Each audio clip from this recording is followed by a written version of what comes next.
मित्रांनो, आज सुरू करूया शिकू मराठी आनंदाने इयत्ता 6वीचे नवीन अभ्यासक्रम चिमणीचं घरटं या पाठातील वर्कबुकमधील प्रश्नोत्तरे. याआधील पाठातील स्वाध्याय आपण केलेला आहे, त्याची लिंक मी डिस्क्रिप्शन बॉक्समध्ये नक्की देईल. आता आपण वर्कबुकमधील प्रश्नोत्तरे या पाठाचे आपण सॉल्व करणार आहोत. सुरुवात करूया. उतारा क्रमांक 1. प्रश्न: पुढील उतारा वाचा आणि दिलेल्या सूचनांनुसार कृती करा. कृती 1. कोण कोणास म्हणाले ते लिहा. प्रश्न 1. सगळ्या शाळेला निमंत्रण दिलंस की काय? हे वाक्य आई ईशाला म्हणाली. दुसरं, अरे वा, म्हणजे चिमणीला घरटं द्यायचं, मस्तच. हे वाक्य ईशा आईला म्हणाली. त्यानंतर 2. एका वाक्यात उत्तरे लिहा. प्रश्न आहे, वाढदिवस कोणाचा आहे? उत्तर, वाढदिवस ईशाचा आहे. प्रश्न 2. ईशाने कोणता पक्षी पाहिलेला नाही? उत्तर, ईशाने चिमणी पाहिलेली नाही. तिसरं, चिमणीला पिंजऱ्यात ठेवायचे नाही असं कोण म्हणते? उत्तर, चिमणीला पिंजऱ्यात ठेवायचं नाही असं आई म्हणते. कृती 2. आकलन. आकृती पूर्ण करा. प्रश्न आहे, आईने घरट्यात ठेवलेल्या गोष्टी. 2 गोष्टी आहेत, राळे व मातीची भांडी. आकृती पूर्ण करताना ज्या आकृत्या आपण काढतो त्या काढताना पेनचा वापर करायचा आहे. वळूया पुढच्या प्रश्नाकडे. कारणे द्या. पहिला आहे, ईशाने मित्रमैत्रिणींना निमंत्रण दिले, कारण. याचं उत्तर, कारण उद्या ईशाचा वाढदिवस आहे, त्यामुळे ईशाने मित्रमैत्रिणींना निमंत्रण दिले. दुसरं, आजीकडून येताना ईशा कावळा आणणार आहे, कारण. कारण ईशाला बघायचं आहे तो चिवताईचं दार कसं वाजवतो ते, त्यामुळे आजीकडून येताना ईशा कावळा आणणार आहे. पुढील प्रश्न आहे, चौकटी पूर्ण करा. पहिलं, आईने चिमणीला खायला आणले. राळे. राळे हे एक प्रकारचं धान्य आहे, तृणधान्य. दुसरं, चिमणीला पाणी प्यायला याची भांडी. उत्तर, मातीची. तिसरं, गोष्टीतील कावळ्याचे घरटे. उत्तर आहे शेणाचं. चौथं, ईशाला चिमणीबद्दल माहीत नसलेल्या गोष्टी. पहिलं, चिमणी व दुसरं, चिवचिवाट. कृती 3. स्वमत अभिव्यक्ती. चिमणी आहे तर, फक्त ती शहरापासून लांब गेली आहे. या वाक्यातून तुम्हाला काय समजले? उत्तर, या वाक्यातून हे कळते की चिमण्या अस्तित्वात आहेत, पण शहरात त्यांना राहायला अनुकूल वातावरण नाही. झाडे नाहीत, त्यांना खायला अन्न नाही, म्हणून चिमण्या या शहरापासून लांब जंगलात, खेड्यात गेल्या आहेत. तिथे शेतात त्यांना राहायला झाडे व घरटी आहेत व खायला दाणा व पाणी आहे. त्यामुळे चिमणी आहे तर फक्त ती शहरापासून लांब गेली आहे, हे या वाक्यातून समजते. कृती 3 मधील दुसरा प्रश्न आहे, रस्त्याने जाताना जखमी चिमणी दिसली तर तुम्ही काय कराल? तुमच्या शब्दात लिहा.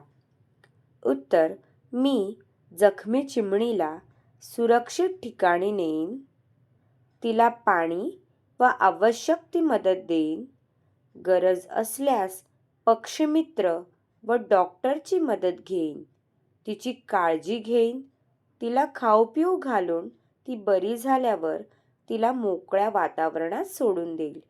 स्वमतची प्रश्नांची उत्तरे जी आहेत आपण आपल्या मनाने लिहू शकतो. इथे या प्रकारे उत्तरे दिलेली आहेत. उतारा क्रमांक 2. प्रश्न: पुढील उतारा वाचा आणि दिलेल्या सूचनांनुसार कृती करा. कृती 1. आकलन. पुढीलपैकी योग्य उत्तरांचा पर्याय चौकटीत लिहा. इथे 2 तुम्हाला पर्याय दिलेले आहेत, त्यापैकी एक पर्याय चुकीचा आहे. पहिलं, शेतात पीक फुलं डोलायची. उत्तर, पिकं. दुसरं, शेतात धान्य जोमानं वेगानं आलं. उत्तर आहे जोमानं. तिसरं, आजोबांनी जुन्या वाड्याला घराला होतं तसंच जपलं. उत्तर आहे घराला. 2. एका शब्दात उत्तरे लिहा. पहिलं, आई ईशाच्या मित्रमैत्रिणींना काय देणार आहे? उत्तर, चिमणीचं घरटं. दुसरं, ईशा आईला कोणाची गोष्ट सांगायला सांगते? उत्तर, चिवताईचीच. तिसरं, पूर्वी माणसांची घरे कशाची असायची? उत्तर, मातीची व लाकडाची. पुढे कृती 2, आकलन. एका वाक्यात उत्तरे लिहा. पहिलं आहे, चिमण्या काय खाऊन आनंदात राहायच्या? उत्तर, चिमण्या शेतात आलेलं धान्य व दाणे खाऊन आनंदी राहायच्या. दुसरं, चिमण्यांना राहायला कुठे जागा नव्हती? उत्तर, चिमण्यांना सिमेंटच्या घरात राहायला जागा नव्हती. तिसरं, माणूस शेतात कोणती खते वापरायला लागला? उत्तर, माणूस शेतात रासायनिक खते वापरायला लागला. चौथं, ईशा झाडे कुठे लावणार आहे? उत्तर, ईशा झाडे तिच्या बाल्कनीत लावणार आहे. पुढे आकृती पूर्ण करा. ईशाला चिमणी हवी आहे का?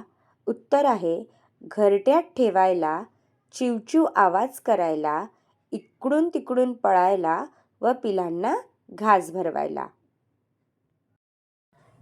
तिसरं, परिणाम लिहा. माणसाने सिमेंटच्या इमारती बांधल्या. उत्तर, त्यामुळे चिमण्यांना राहायला घरटं नाही व चिमण्या लांब जंगलात, शेतात व खेड्यापाड्यात उडून गेल्या. दुसरं, आजोबांनी शेतात नैसर्गिक खते वापरली. उत्तर, त्यामुळे शेतात धान्य जोमानं आलं आणि चिमण्यांना तसंच इतर पक्ष्यांना अन्न व जागाही मिळाली. पुढील कृती 3, स्वमत अभिव्यक्ती. पहिलं, पक्षी नसतील तर काय होईल? तुमचं मत सांगा. इथे आपण आपलं मत लिहू शकतो. उत्तर, पक्षी हा आपल्या पर्यावरणाचा अविभाज्य घटक आहे. पक्षी नसतील तर पर्यावरणाचं संतुलन ढासळेल. बियांचं वहन करण्यामध्ये पक्ष्यांची महत्त्वाची भूमिका असते. पक्षी कीटक खातात, त्यामुळे शेतीचे रक्षण होते. पक्षी नसतील तर त्यांची सुमधुर किलबिलसुद्धा ऐकू येणार नाही. पर्यावरण सुंदर व आनंददायी राहणार नाही. त्यामुळे पक्ष्यांची काळजी घेणे हे आपले कर्तव्य आहे. आपण त्यांची घरटी तोडू नयेत व पक्षी जगावेत यासाठी आपण प्रयत्न करावेत. कृती 3 मधील प्रश्न 2, माणसाची हाव वाढायला लागली. या वाक्यातून तुम्हाला काय समजले? उत्तर, माणसाची हाव वाढायला लागली या वाक्यातून असे समजते की माणूस आपल्या गरजेपेक्षा जास्त निसर्गाचा वापर करू लागला आहे. झाडांची तोड, इमारतींचे बांधकाम आणि प्रदूषण यामुळे पक्ष्यांचे नैसर्गिक घरे नष्ट होत आहेत. त्यामुळे चिमण्यांसारखे पक्षी शहरांपासून दूर जाऊ लागले आहेत. त्यानंतर तिसरं, चिमणीचं घरटं या पाठाचा सारांश तुमच्या शब्दात लिहा. सारांश म्हणजे पूर्ण पाठात नक्की काय कल्पना दिलेली आहे किंवा काय सांगण्याचा प्रयत्न केलेला आहे ते आता आपण इथे शॉर्टमध्ये लिहूया. ईशाचा वाढदिवस असल्यामुळे तिचे मित्रमैत्रिणी येणार होते व चिवचिवाट या शब्दावरून चिमणीचा विषय निघतो. त्यावरून चिमणी कशी दिसते, कुठे असते असे बरेच प्रश्न ईशाच्या डोक्यात येतात व ईशा आजीकडून चिमणी आणून पिंजऱ्यात ठेवूया अशी इच्छा बोलून दाखवते. त्यावर आई तिला समजावते की चिमणीला पिंजऱ्यात बंद करून ठेवू नये व आजकाल सिमेंटची घरे, झाडे नाहीत, शेत नाही, त्यामुळे चिमण्या कमी झाल्या. त्या पुन्हा याव्यात यासाठी आपण झाडे लावली पाहिजेत. आता वळूया भाषा अभ्यास व व्याकरण विभागाकडे. सर्वप्रथम शब्दसंपत्ती. समानार्थी शब्द लिहा. पहिलं घरटे, समानार्थी शब्द घर. दुसरं झाड, समानार्थी शब्द वृक्ष. तिसरं जंगल, समानार्थी शब्द रान. चौथं गोष्ट, समानार्थी शब्द कथा. पाचवं आई, समानार्थी शब्द जननी किंवा माता. दुसरं आहे विरुद्धार्थी शब्द लिहा. पहिलं शहर, विरुद्धार्थी गाव किंवा खेडे. दुसरं वितळणे, विरुद्धार्थी शब्द आहे गोठणे. तिसरं दूर, विरुद्धार्थी शब्द आहे जवळ. चौथं लहान, विरुद्धार्थी शब्द आहे मोठा. तिसरं चिवचिवाट या शब्दासारखे आणखी नादमय शब्द शोधा व लिहा. नादमय म्हणजे ज्या शब्दातून आवाज दर्शवला जातो. उदाहरणार्थ छमछम, किणकिण, घणघण, सळसळ असे बरेचसे शब्द आहेत. पुढचं व्याकरण. पहिलं आहे वचन बदला. एकवचन व अनेकवचन. पहिलं चिमणी, अनेकवचन चिमण्या. दुसरं घरटे, अनेकवचन घरटी. तिसरं शाळा, शाळाचं वचन बदलत नाही, एकवचन अनेकवचन सेम राहतं. चौथं गोष्ट, अनेकवचन गोष्टी. पुढचं आहे लिंग बदला. आजी, आजोबा. चिमणी, चिमणा. तिसरं आहे मित्र, लिंग बदलून मैत्रीण. चौथं आई, लिंग बदलून बाबा. पाचवं कावळा, लिंग बदलून कावळीन. पुढे आहे वाक्प्रचार. पुढील वाक्प्रचारांचा वाक्यात उपयोग करा. दिलेला आहे पसारा आवरणे. वाक्य, गोष्ट ऐकण्यासाठी ईशाने पटापट घरातील पसारा आवरला. मित्रांनो, इथे आपला व्यवसाय म्हणजे वर्कबुकमधील स्वाध्याय पूर्ण झाला.